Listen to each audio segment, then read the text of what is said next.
What's going on, good people? It's Nguvu, and I just wanted to share my initial thoughts of the new Timney trigger that came out for Glocks. It's the Alpha Glock 5, the one for Gen 5s. I had it in my 17 for maybe about a week.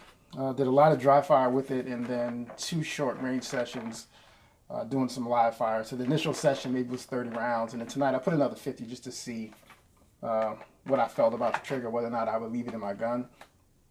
Previously, I have tried almost every combination of trigger and connector you can think of, from the Ghost Evo that you have to actually file down and custom fit to your gun, Rock Your Glock, Apex. I've tried Zeb triggers, all types of connectors as well, from different manufacturers, as well as some kits from Johnny Glock. And what I'll say about the Timney trigger is that this is actually the shortest break that I felt on a Glock trigger. The break on this is phenomenal. Now, phenomenal for a Glock, so it's not going to be a 1911 trigger. It's not going to be as good as an DASA gun. But for a Glock, this is the best trigger by far that I've personally felt as far as the break is concerned. With that being said, I think you lose something with the reset. So for me, like shooting HKs, Walther, CZ, SIGs, or what have you, in my opinion, I felt like the Glock Reset was better in the factory settings, but the trigger itself wasn't as good with the break as those that I just listed. But I feel like the Reset was more aggressive.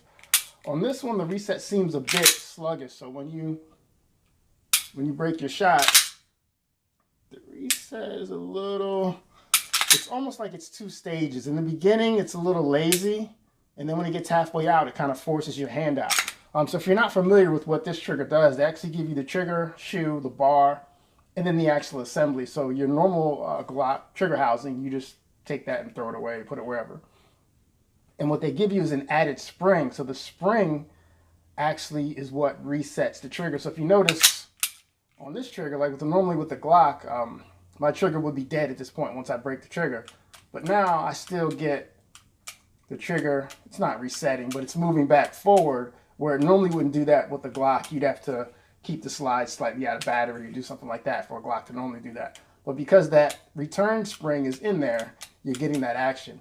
Unfortunately, though, after the break, the Reset, I'm not happy with it at all. I've seen Johnny Glock where he's kind of tuned that up, where he made that Reset a lot shorter and a little more aggressive, which I'm going to look into, but what I don't want to do is have to really fuck with too many of the springs in the gun. So they advertise on the box that it's going to break at 3 pounds. Mine's breaking at 3.5, but I'm fine with that because actually it feels lighter than 3.5. My competition setup previously was 3 pounds, but this actually feels lighter than that because it's so short. So I'm fine at 3.5 with the stock striker spring. I do have a reduced power plunger spring in here, but that doesn't affect the break weight very much at all. So I know, and then a stock connector as well. I'm also not running the dot or the minus. While those would reduce the break to probably 3 on the dot or a little bit less than 3, you're going to give up some crispness. So if you're not familiar with the Glock connectors, as the connector reduces the trigger weight, it also makes the pull a little bit longer, to the point where on the extreme we'll get more of a rolling break, and then all the way up to the normal connector where it's a little more crisp, again, for a Glock. Mind you, these are not designed to be competition pistols, they're fighting pistols. So I left the stock connector in there just so I could keep my break as short as possible. I'm moving away from the rolling break that I used to have set up in most of my guns. But yeah, this definitely is the best break that I felt. I don't know if you can see that or not. So you have some take up. There's your wall. The wall's definitely predictable, and then your break. Slowly adding pressure. I don't want to put more than I need to. You get that short break. What I don't like, again, is just that Reset. It's just right here, it's really spongy, and then when it gets halfway out, then it gets a little bit stronger. So it's really weird. It's almost like it's a 2-stage Reset. So I hate the Reset. I love the break. When I was trying to shoot quickly, as you can see in the footage, resetting the trigger was an issue because I just wasn't sure how far I need to bring my finger forward. In order for me to get the gun to run really aggressively, I had to take my finger all the way off the trigger, which is less than ideal in some situations. But that's not necessarily a trigger thing, really. That's just a me thing. I just need to learn the trigger and figure out where I need to go. Johnny Glock does sell an upgrade that will reduce the reset and improve the reset some. But I don't know if I'm going to need to adjust the spring on the striker, which I don't want to do. So I don't know. I think I'm going to leave it like this and just get some reps on it so I can learn where that reset is. Because like I said, the break is phenomenal. For me, the break is a little more important than the reset. I can get around the reset. I'll make that trade any day of the week. Yeah, I love the break. But either way, those are my thoughts. You'll see some range footage with me running the doubles drill. I don't know how well you'll be able to hear me at the range. The fans are a little bit loud in there. But either way, if you have any questions, let me know. Alright, so I'm testing out the new Timney Glock trigger, the Alpha 5, the one from the 5th generation of Glocks. It's going to shoot 5 rounds. I'm at 7 yards, just on a regular 3x, I think it's a 3x3 posted dope. We'll see what kind of grouping we're getting, how responsive the trigger is. I already have a feel for it in dry fire, but not so much in live fire. So we'll run 5 rounds here, and then we'll double back and do some doubles drills, which will be running the trigger a little more aggressively.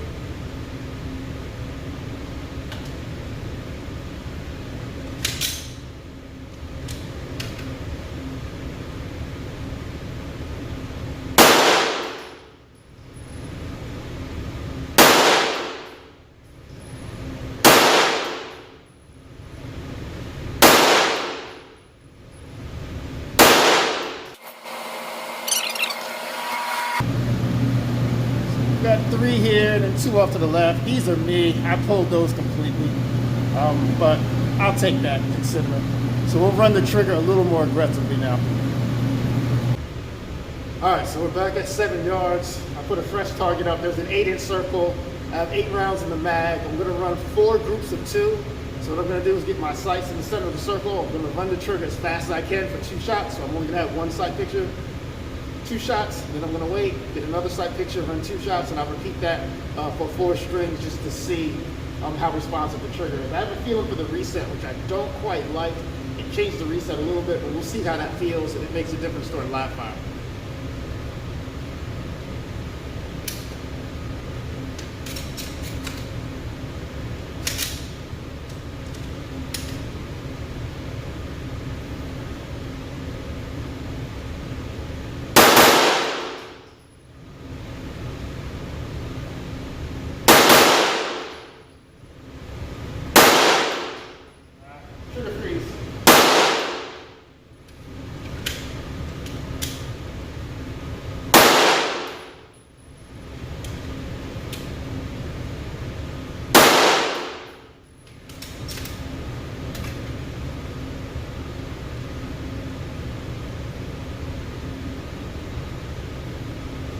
Alright, so on that one, the trigger is so much shorter than what I'm used to that I kept getting trigger free. So I'm going to have to put a new target up and just run it again.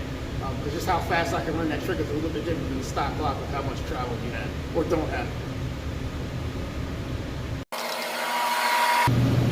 So here is the target though. After that string, there's a lot of trigger freeze. I'm going to shoot that again, but I have 1, 2, 3, 4, 5, 6. I was holding about here, so I'm healing a little bit, but I have 2 that I snatched really bad down there. So we'll run that back and see what we got next time. All right, I'm gonna run that again. This time I'm gonna try to consciously bring my finger a little bit further out to allow that trigger to reset, and we'll see what we get.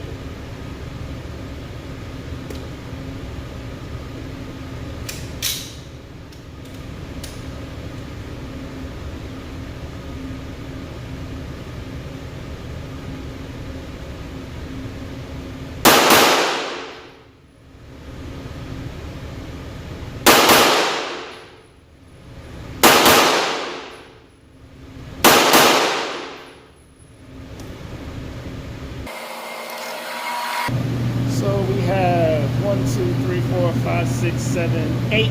So we have all of these would have been alphas. I don't have a USPSA target up. All these would have been alphas. We have one out of the circle though. But these are me snatching the trigger a little bit just for me having to bring my finger so far out.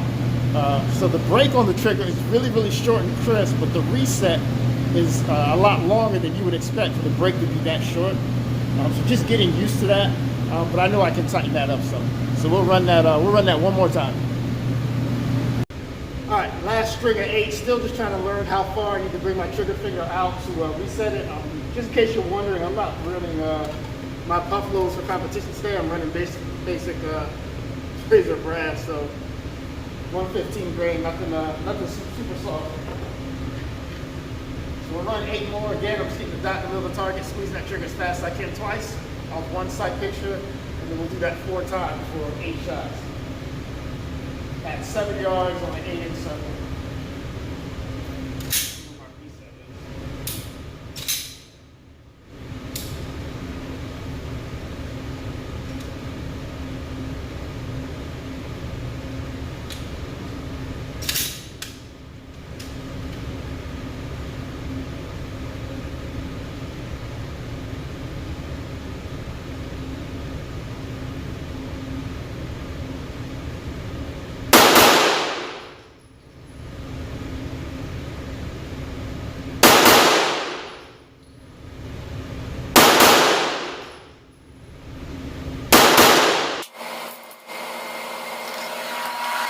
So we have one that I snatched really bad. I felt that one. These were my first 2. So we have 1, 2, 3, 4, 5, 6, 7 in the circle, and 2 a little low, 1 outside the circle. So that one I felt. But this is by far my best group. But that's just me learning how far I need to let the trigger come out. And I'm probably still going a little too far and just really slapping the trigger, but I'll still take that considering I'm just running the trigger as fast as I can. Pretty much just bashing the shit out of it twice. All right, so I have 12 rounds left. I'm just gonna run these final 12 rounds pretty aggressively, same type of target, same distance at 7 yards. Just trying to keep the gun tracking back and down, up and down, and keep it in the circle.